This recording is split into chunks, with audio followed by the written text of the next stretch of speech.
చందమామ కోసమే వేచి ఉన్న రేలా వేయి కళ్ళతోటి ఎదురు చూడనా వానజల్లు కోసమే వేచి ఉన్న పైరులా గంపెడంత ఆశతోటి చూడనా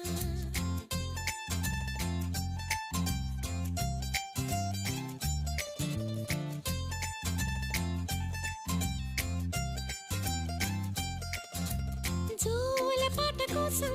ఉయ్యాలలోన చంటి పాపలాగా కోడి కూత కోసం తెల్లారు జాము పల్లెటూరిలాగా ఆగనే లేనుగా చెప్పవా నేరుగా గుండెలో ఉన్న మాట ఏ ఒకటి రెండు మూడు అంటూ అరే ఒక్కో క్షణాన్ని నేను